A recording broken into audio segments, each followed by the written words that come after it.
It's time to accelerate. Hey friends, this is Andy. Welcome to episode 687 of Accelerate, the sales podcast of Regier. Now I have a fun show lined up for you today. Joining me is Nate Regier.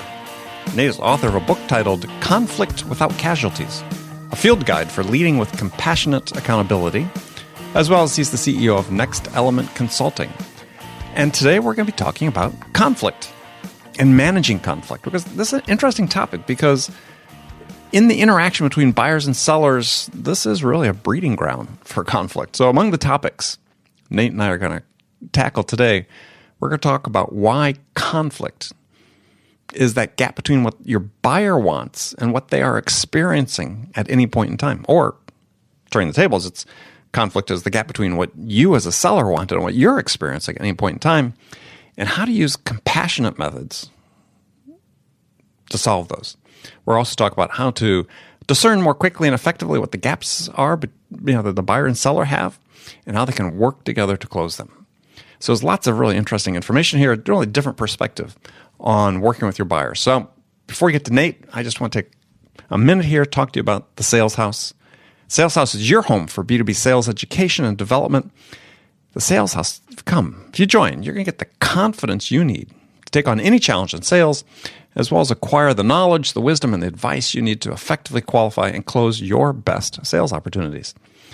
As a member, you get unlimited access to me with multiple coaching calls every week to help you close deals.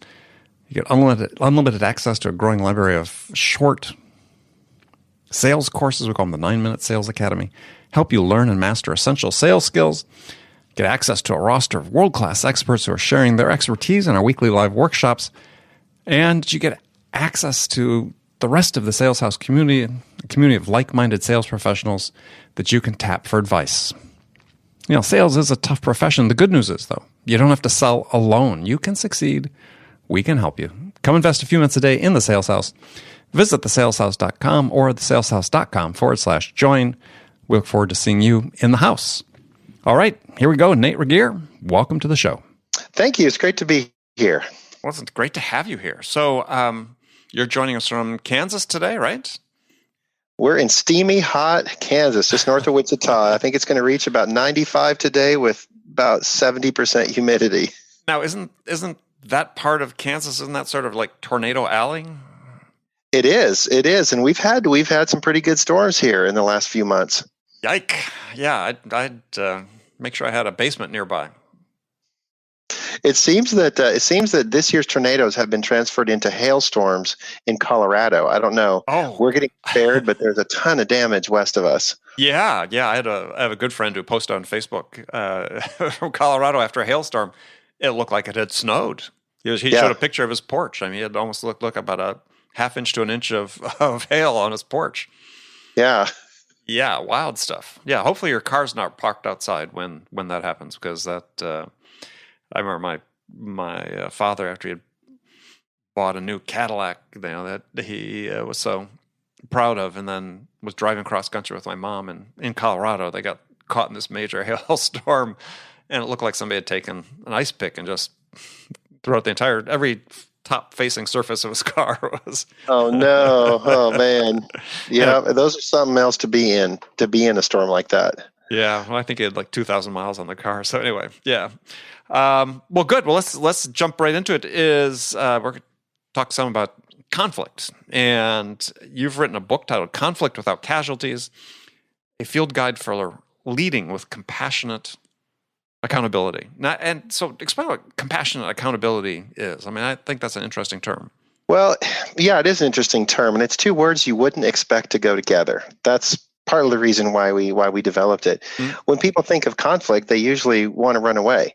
Most people have had pretty negative associations with it. And so if we're going to take that energy that's generated by this gap between what we want and what we're experiencing and do something with it, we have to have a mechanism or a tool or a process to play with that electricity, so to speak, without getting hurt.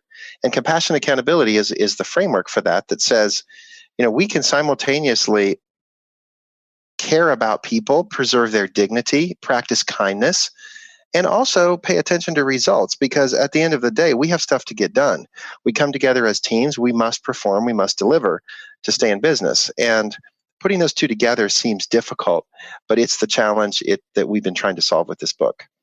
Well, I thought there was an interesting sort of sales application to this is because you'd written that, and I'm just going to quote this, actually came from, I think, from one of your blogs, but it was that conflict at the most basic level is simply a gap between what we want and what we are experiencing at any point in time. And to me, that really sort of exemplifies sales. I mean, if you get an objection from a buyer, that's basically what they're feeling, right? They're sitting in the meeting going, wow, this isn't going, I'm not getting out of this what I wanted, right? Or this meeting isn't going the way that I expected it would be. And so the buyer experience is at odds with what their expectations were going into it. And one of the ways this can surface is as an objection, or not even an objection, just as a meeting ending, a relationship ending meeting. And I thought, yeah, salespeople don't think about this oftentimes, that they think of objection and they take it defensively, right? As this is criticizing me, and not really thinking about, well, yeah, think about I think what you're saying is the angst that the buyer is feeling at that point in time because they're conflicted. Yeah. And very often there's a ton of gaps happening at any given time in the sales process. And what we've been using this model for in sales is to try to discern quicker and more effectively what really is the gap here. And what gap are we trying to close? What gap are they trying to close? And how can we start aligning those gaps so that we're working together, struggling together to close the gap? And very often, I remember a mentor of mine when I was a psychologist. By the way, I'm in recovery, so no longer a practicing psychologist. Yeah. Yeah, he said, if you're working harder than your client, then something's wrong here. And I get thinking, wow, how do we need to change this so that we are both struggling together to close this gap? And then what I realized as a therapist finally was that people don't come to us because they want to change.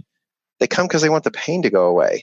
And so if we misidentify the gap and don't get connected with what is it that they're trying to accomplish, we can be at odds and experience all this resistance and what we call objections and things. So this model it can have a lot of applications for that. Yeah, no, I think it's really important for anybody whether it's a salesperson or any type of relationship in business or even personal life, is this is a situation that occurs, right? Is in any conversation, it doesn't have to be at any particular stage of the sales process, is the potential for this gap to occur is pretty strong, right? And I think where the salespeople oftentimes miss is they don't, whether it's empathy or compassion, as you talk about, is they don't try to look at it through the eyes of the buyer. And again, they don't. And in our model called the compassion cycle, we're very clear. Our research and our experience has shown very clearly that starting at openness is the most effective way to start dealing with this gap. And openness can be empathy and understanding and really trying to get in the shoes of the customer, or it could be a type of openness where the salesperson discloses their motives and discloses their agenda and says very clearly what they want, so that very quickly it's not a game, but rather a journey together. Well, yeah, and so that which is a great suggestion, because one of the key pillars of trust is, are you transparent in your motivations, right? Can the buyer see that? I have this little acronym I call MICE for building trust. It's motives, integrity, competence, and execution. Excuse me, but the first pillar of trust is if you're not transparent in your motivations, customers sense that, and as soon as they sense that first bit of discord about that, it's very, very difficult. And so being upfront about what your motivations are and being consistent with them, which is where the integrity comes in, being consistent through the path of your conversations with the buyer, absolutely essential. Yeah. I just was on 2 sales calls back to back before this, and it's so fascinating how much drama is lurking at the edges all the time. And we define drama as whether we're playing one of three roles, where either we're the persecutor saying, hey, everyone else is the problem. Maybe we're playing the victim where we're saying, I'm always the problem. Or we might be playing the rescuer saying, hey, I'm the solution to everyone's problems. And I found the invitation. The client was playing the victim saying, I don't want to do, I need this, what's this? And it was such a strong invitation for me to come in with the answer and get attached to an outcome that would serve me. Mm-hmm. And it would have been very easy to do that in the short term. And at first, I think she was sort of frustrated that I didn't go there, and kept disclosing my motive, that my goal is to help you get what you want and for you to be successful, and to figure out if what we have to offer is a great fit for you and your passions. That's why I keep asking you questions about your life, and why I'm kind of sidestepping all the quick, easy answers about how much does it cost and when do I come and all of that. I say, because I don't even know if that's right for you. And when she finally calmed down and engaged, it was such a wonderful conversation about working together to close that gap.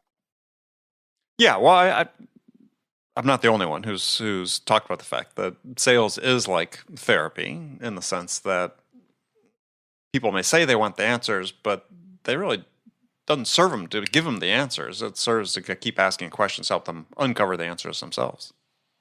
So it's easy to get sideways with prospects and with customers, easy to get into these different drama roles.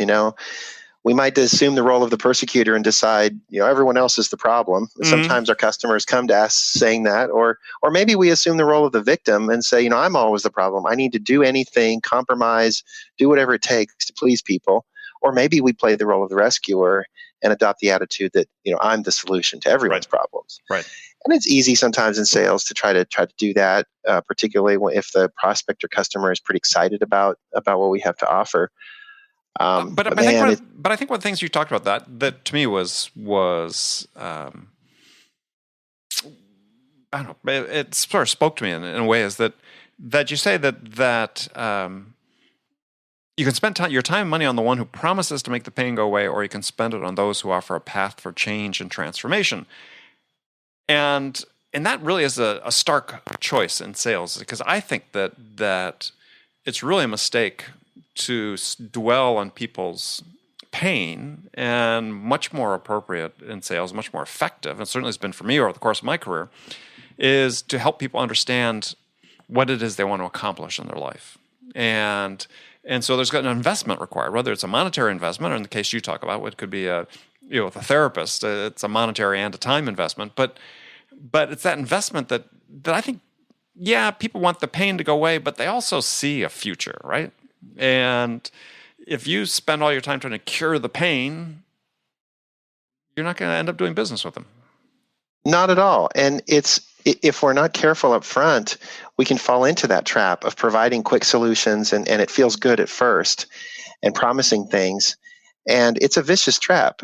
And customers and prospects even that are also investing time and energy in that relationship, and we're coaching and training them that that we're working together. It's a two-way street to get what we want. Mm-hmm. I think they feel much better about the end result as well, because they've got skin in the game. They've participated. They don't feel like they've been given anything, but they truly have. It hurts so good, so to speak. Yeah. Things that we work for and participate in are so much more rewarding, and we have so much ownership over that solution. Exactly right. So this gets to this idea of, and I've come down hard on it, is if you're being trained as a salesperson to say to your prospect, well, where's your pain point? It's like, that's yesterday's news, right? They may still be feeling pain, but that's yesterday's news, and they're not engaging you to go put a Band-Aid on the pain. They want the change and the transformation. I mean, it's nice to make the pain go away, but because people want to manage the pain, but they also want to know the pain's not going to come back. Yeah. Well, and we've kind of taken that idea of pain can come in lots of forms. It could come in the consequences I'm experiencing. It could come in how I'm actually feeling. Mm-hmm. And it's okay to identify it, but then we move quickly to saying, where do you want to be? How do you want to feel? And it's very interesting when you ask people, not, we want our metrics to be here. We want our sales to be here. We want this much traffic. We want, and then I ask them, and when that happens, how will you feel? Right. What emotional end state are you striving for? Because even if we get all those things and you don't feel any different, we haven't succeeded. And maybe there's different ways to get to that place that you want to feel. But if we don't talk about that, we're not rowing in the same direction, and we're chasing mirages the whole time. And so that's a way of creating the gap or identifying the gap. And I love this idea of salespeople being problem identifiers rather than problem solvers. I think it's kind of I mean, ultimately you are. I mean, really, the solution comes through identifying the problem. Right. I mean, if you think about the whole context of like the challenger sale, that's such a big thing, is really fundamentally what you're doing is redefining what their problem is, helping them look at it differently. So that is problem identification. If you don't identify it appropriately, it can't be solved. So, right. Or somebody else can solve it more than you. All right, so let's jump into sort of final thing is what's the one thing today that we can leave people with that they can put to use quickly? One thing, if the thing that has been most effective for our clients and most effective for us in our relationships with customers is this mantra of always, always, always hold on to this belief that us and our customers are worthwhile, we're capable, and we're accountable. And don't ever drop any one of those three. In every interaction, every day, act as if those are true and work to manifest those. And if you do that, things will turn out okay.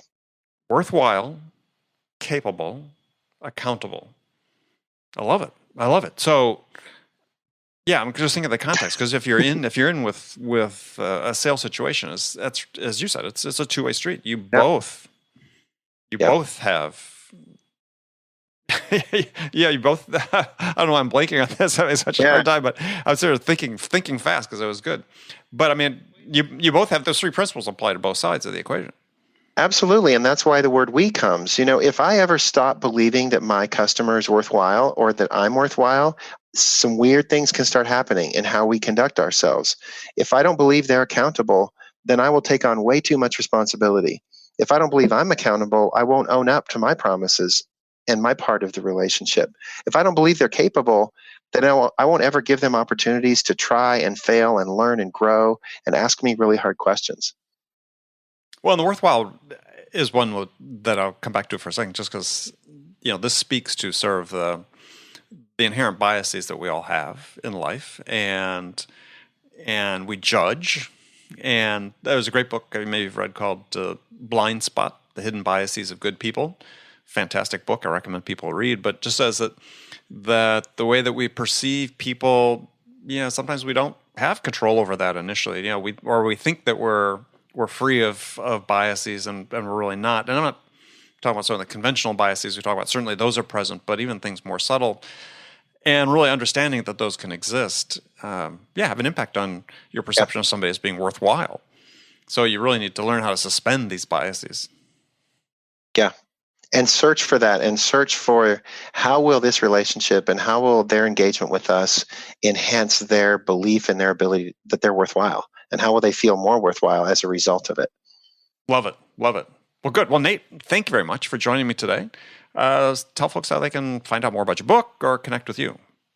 Thank you, Andy. It's been a pleasure. And my book, Conflict Without Casualties, A Field Guide for Leading with Compassionate Accountability, is available off our website, next-element.com, or on Amazon or any other of the major booksellers. And if they want to connect with you? If they want to connect with me, nextelement.com is my website, or you can email me directly at nate@next-element.com. Perfect. All right. Well, Nate, enjoy the rest of your summer, and hopefully it cools down for you. And we'll look forward to talking to you again soon. Thank you very much. Have a great day. Okay, friends, that was Accelerate for the week. First of all, I want to thank you for joining me. And I want to thank my guest, Nate Regier, for joining us as well. Come back next week as I welcome my friend Tibor Shanto to Accelerate. Tibor and I are going to be talking about objective-based selling. Before you go, don't forget to check out the Sales House. It's your all-in-one sales learning, coaching, mentoring, and development accelerator just for B2B sellers like you. Visit thesaleshouse.com. All right, thanks again for joining me. Until next week, I'm your host, Andy Paul. Good selling, everyone.